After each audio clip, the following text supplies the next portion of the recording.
May I tell you that E.T. is a magic movie. It is one of the most remarkable you will ever see.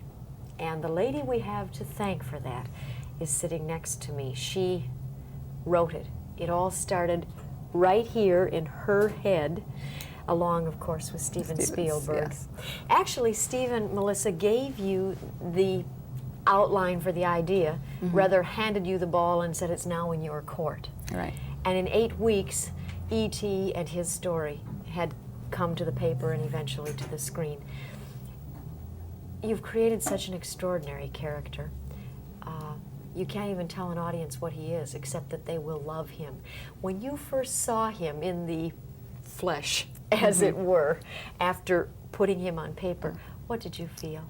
Well, I've said before that I first saw him as a clay model, and I went in and hugged him because, and all the executives at Universal were standing there looking at me. I said, "Steven, look!" And I hugged him, and then Steven hugged him, and we were almost in tears. But then when we saw him actually, that was just the clay model. When we saw him moving, it was amazing. It was a miracle to see. And we kept waiting for him to mess up, and he never did. Clearly a writer has to be objective about what they're writing so that they're assured of the excellence of it. But finally, you must be very emotional about it because you've put so much of your very fiber into it. Does that mean that as you've seen it on screen, E.T. is an emotional experience? Oh, totally. No, I wept all the way through it.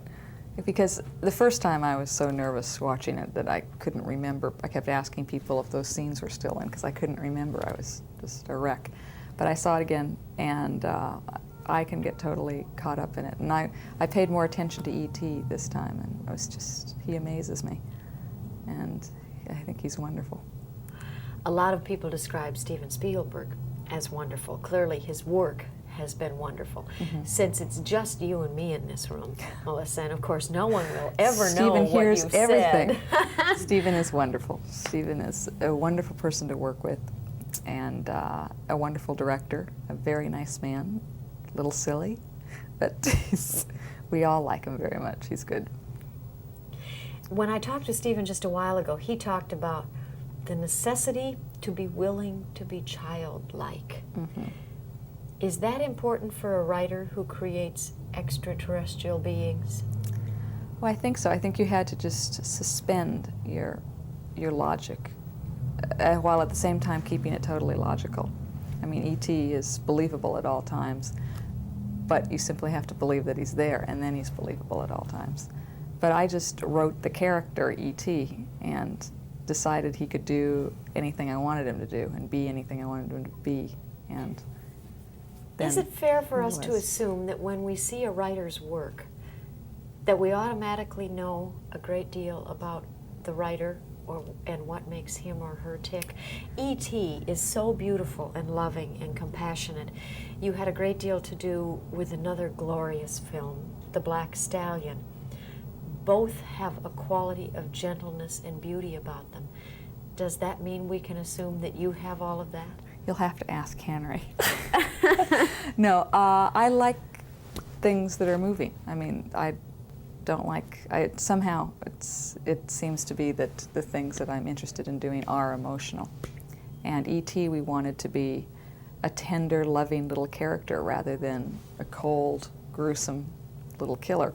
So that's what he turned out to be, and I think there was a lot of emotion put into it from everyone. And the crew, everyone did it. So it came out the other end. Having created this extraterrestrial being in the real world, as we feel it and touch it today, do you have any belief in extraterrestrial beings? I honestly don't think much about it, but I mean, I would think it's a toss of a coin. There must be somebody else out there, but it doesn't matter much to me, actually. The gentleman sitting next to you has to be, I would think, or will soon be, the most envied young man in America because you get to hug E.T. and everybody sitting in a theater wants to. Henry Thomas, you're wonderful in the movie. Congratulations. Thank you. You're so young to be a movie star. that it's intimidating for an adult to talk to you because you're not quite sure how to talk to a young person who's a movie star. How do you feel about being a movie star? Oh, I don't really consider myself, a movie star. I've only made 3 movies. Oh, is that all? How old are you? 10. Well, you're right. You got a ways to go, Henry. What are the 3 movies? Now, E.T., of course. Yeah, Raggedy Man and The Stealer and the Pittsburgh Kid. Well, it was a television movie at the league. In Raggedy Man, you play the son, one of the sons, of Sissy Spacek. It's a beautiful movie. Oh, thank you. Sissy Spacek seems to us to be a very sweet, dear person. What can you tell us about her? Because you worked with her. Yeah, she was, on Halloween, she gave us these pumpkins full of candy. She's real nice to us, What is it like to work for Steven Spielberg? Is he tough? He's nice to everybody. But what about as a director? As a director? Yeah, as a director, working with a young person. Was he fair with Yeah, you? he's Was he great. hard on you? No, not really.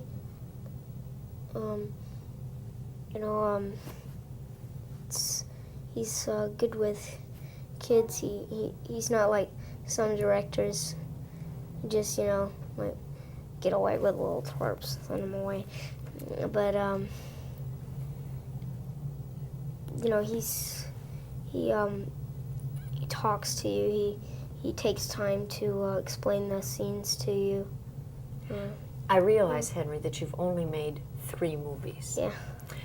But there are some of us who will never see ourselves on that very big screen in a movie theater. Oh, yeah. And you have. What does that feel like? Feels, I feel like I'm normal. But Like- there must be isn't there something you feel when you see yourself bigger than life up there? Maybe, I think sometimes I get a little nervous. Sometimes I get excited. And sometimes I just watch myself. I don't think when I saw E.T. that at certain points there was a dry eye in the house. When you saw the movie, did it make you cry? Yeah, I didn't cry much, though. I cried a lot more the first time I saw it. Now that you've made E.T., do you think at all about whether or not there are things such as extraterrestrial beings? I believe that there are. There must be. Because my mom said about the astronauts, and they went over the Bermuda Triangle, and they saw a little round thing, lights all around it. What if there are? And what if they came? Would you like to meet one like you did in the movie? Yes. Would you be frightened? It depends. If they're cruel, I probably would. They If they're- won't be. They'll look just like E.T. Yeah, I hope. And if they do, keep them in your closet. Yeah. Take care of them. Henry, congratulations. Thank you. I'm so glad we met. Yeah. And Melissa, I'm so very glad you put him on paper for Thanks. us. He's wonderful. Thank you. Thank you. We'll be right back. Stay with us.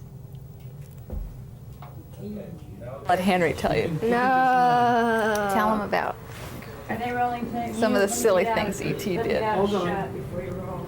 You're not listening yet. Now you're listening. Now I'm listening. Tell me what he felt like, because you touched him and then you finally hugged him. Well, he felt like he was. You tell him.